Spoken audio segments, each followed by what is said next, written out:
Dans le CM précédent, nous nous sommes intéressés au travers du processus d'évaluation diagnostique aux caractéristiques des élèves. Nous avons vu que ces caractéristiques orientaient tant sur le plan didactique que pédagogique le cycle d'apprentissage que mettait en place l'enseignant. Aujourd'hui, nous allons nous intéresser au processus de transposition didactique et voir de manière un peu plus précise comment l'enseignant détermine ses contenus d'enseignement et choisit une démarche pédagogique. Nous verrons bien évidemment que les caractéristiques des élèves ont une importance capitale, que l'enseignant doit également prendre en compte les programmes et qu'il s'appuie bien souvent sur des propositions d'enseignants experts qu'il retrouve dans différentes revues, la revue EPS, la revue Hyper, la revue du Cèdre, pour ne citer qu'elles. Un des premiers auteurs à avoir parlé de la transposition didactique, c'est Verret en 1975 dans Le Temps des études. Il définit le processus de transposition didactique comme étant l'ensemble des transformations que l'école et les enseignants font inévitablement subir au savoir et savoir-faire, aux champs culturels en général, pour les enseigner et les évaluer. Dans le cadre de l'EPS et plus particulièrement des APS, on parle de didactique des APSA. Cette didactique des APSA est une réflexion spécifique sur la structure de l'activité de la PSA telle qu'elle existe culturellement. On parle d'essence de l'activité, de sa logique interne, de problèmes fondamentaux. Mais cette didactique des APSA est aussi une réflexion sur ce qui doit être transmis de manière prioritaire aux élèves. Michel Develay, en 1992, dans un ouvrage qui s'appelle De l'apprentissage à l'enseignement, propose une modélisation du processus de transposition didactique. Cette modélisation présente 4 niveaux. La société, composée où on retrouve effectivement des savoirs savants et des pratiques sociales. Et ensuite l'école, où l'on peut réfléchir à 3 niveaux. Au niveau des programmes, au niveau de l'enseignant et au niveau des élèves. L'école s'inspire ou s'appuie sur des savoirs savants, qui sont par exemple les savoirs universitaires, mais aussi sur des pratiques sociales, les APSA sont des pratiques sociales, sélectionne les savoirs savants et les pratiques sociales, et les transforme pour les enseigner. Un premier niveau de transformation, de transposition de ces pratiques sociales et de ces savoirs savants sont les programmes. Le législateur sélectionne effectivement ce qui lui semble le plus pertinent à enseigner. On parle alors de savoir à enseigner. Le deuxième niveau est celui de l'enseignant. En s'appuyant sur les programmes et en fonction des caractéristiques de ses élèves, il va sélectionner ce qui lui paraît à lui le plus prioritaire à enseigner. On parle donc de savoir enseigner.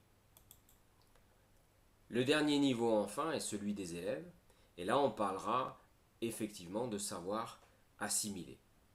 Michel Develay précise que dans le processus de transposition didactique, il y a à tous les étages une forme de perte de savoir.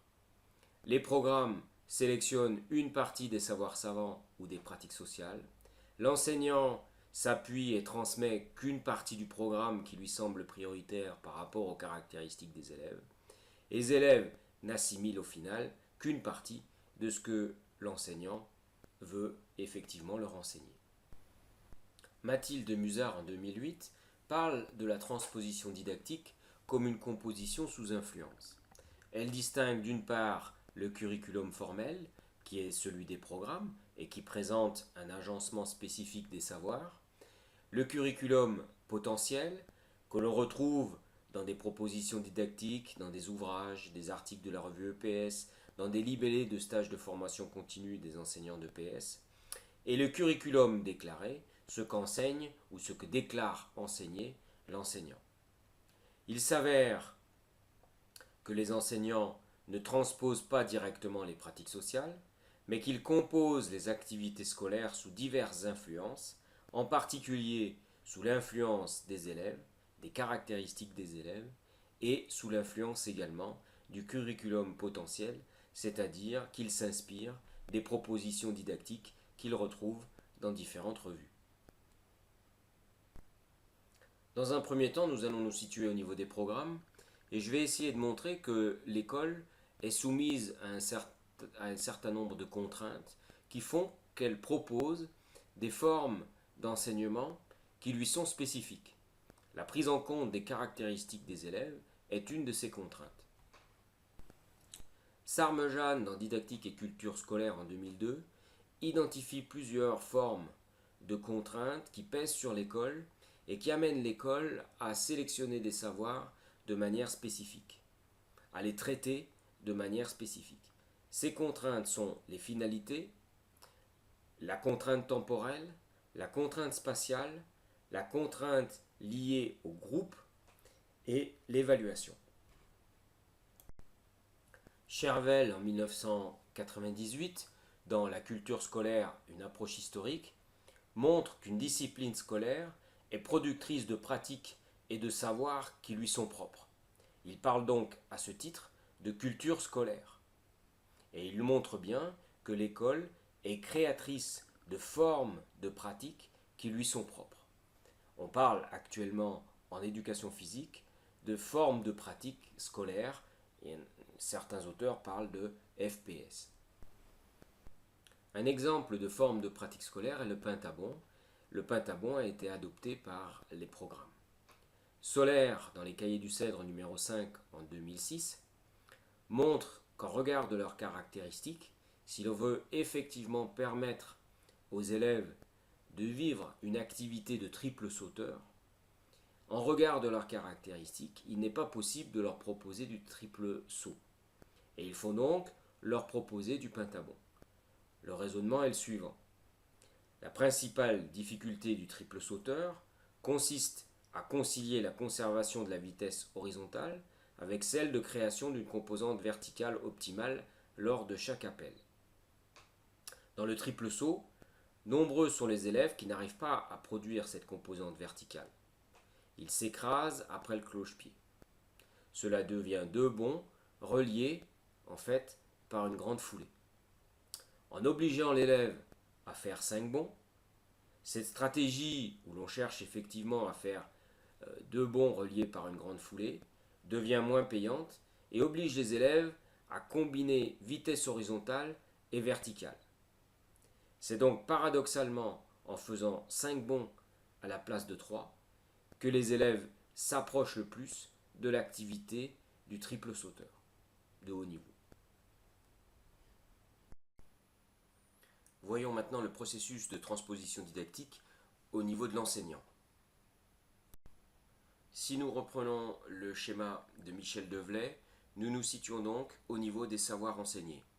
Ces savoirs enseignés, on le voit, sont bien évidemment en lien avec les programmes, mais ils sont également déterminés par les caractéristiques des élèves, la flèche verte ici, par des travaux d'experts que les enseignants consultent au travers de différentes revues, mais également par l'expérience, et c'est la flèche rouge, c'est-à-dire qu'au fur et à mesure des années, l'enseignant acquiert de l'expérience et par rapport à la population qui le concerne, il sélectionne des savoirs qui lui semblent effectivement plus accessibles ou une manière de transmettre ces savoirs qui lui paraît effectivement plus accessible aux élèves dont il s'occupe. Voilà une série de revues qui présentent effectivement des propositions didactiques faites par des experts. La revue EPS, on retrouvera l'ensemble des revues avant 2009 sur Internet sur le lien suivant. Entre 2009 et 2014, il faut effectivement être abonné et pour avoir accès à la revue. La revue du CEDREPS, anciennement revue du CEDRE, la revue de la EPS, les dossiers EPS, les rapports de formation continue qu'on retrouve par exemple sur le site de l'Académie de Lyon, et enfin EduScol où on trouve des contributions liées à l'EPS, notamment par exemple par rapport au TIS mais également de manière plus générale sur des propositions didactiques. Si l'enseignant peut effectivement s'inspirer donc de travaux d'experts, il est dans l'obligation de tenir compte des caractéristiques des élèves pour définir les contenus d'enseignement qu'il va mettre en place dans son cycle. On trouvera une définition des contenus d'enseignement dans la revue du CEDRE en 1997. Les contenus d'enseignement sont l'ensemble des éléments que l'élève doit s'approprier pour transformer de façon significative sa motricité usuelle afin de s'adapter aux contraintes et exigences des situations motrices auxquelles on le confronte en EPS. On peut distinguer d'une part des contenus plus spécifiquement liés à la PSA et d'autre part des contenus qu'on pourrait appeler non moteurs. Ces contenus correspondent en fait aux connaissances, capacités, attitudes présents dans la fiche ressource, mais par contre, l'enseignant va sélectionner dans cette fiche ressource des éléments qui lui paraissent incontournables à enseigner, prioritaires à enseigner par rapport aux caractéristiques des élèves. Il va bien évidemment pas enseigner l'ensemble des connaissances, capacités, attitudes présentes dans la fiche ressource. Il va sélectionner certains aspects par rapport aux caractéristiques des élèves. Alors dans un premier temps, on va essayer de voir un petit peu comment l'enseignant peut prendre en compte les caractéristiques spécifiques. On va voir que ces caractéristiques spécifiques permettent la définition de contenus liés à la PSA. Alors de manière plus concrète, les contenus liés à la PSA vont se déterminer de la manière suivante. L'enseignant va effectivement identifier un problème chez l'élève, qui est un problème rencontré dans la pratique de la PSA. L'enseignant va avoir en point de mire la compétence attendue qui est spécifiée dans les textes. Et à partir de là, il va essayer de réduire l'écart entre le problème constaté et la compétence attendue. Les contenus d'enseignement, c'est ce qui va effectivement permettre de réduire l'écart entre le problème que rencontre actuellement l'élève et d'autre part la compétence attendue à l'issue du cycle. Ces contenus d'enseignement, on les retrouve dans les objectifs de cycle. Parce qu'il existe différents types de problèmes, en fait, il existe aussi différentes formes de contenus d'enseignement liés à la PSA.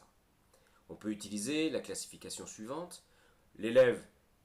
On peut amener l'élève à surmonter le problème qu'il rencontre en proposant des contenus d'enseignement liés à la modification de l'intention, à la compréhension, à la représentation. Autre contenu d'enseignement, des contenus d'enseignement liés à la prise d'information, à la perception, à la décision. On peut également avoir des contenus d'enseignement plus techniques liés à l'apprentissage d'une nouvelle coordination ou à l'amélioration du contrôle de cette coordination. On peut enfin avoir des contenus d'enseignement liés à la PSA qui portent plus particulièrement sur le développement des ressources énergétiques.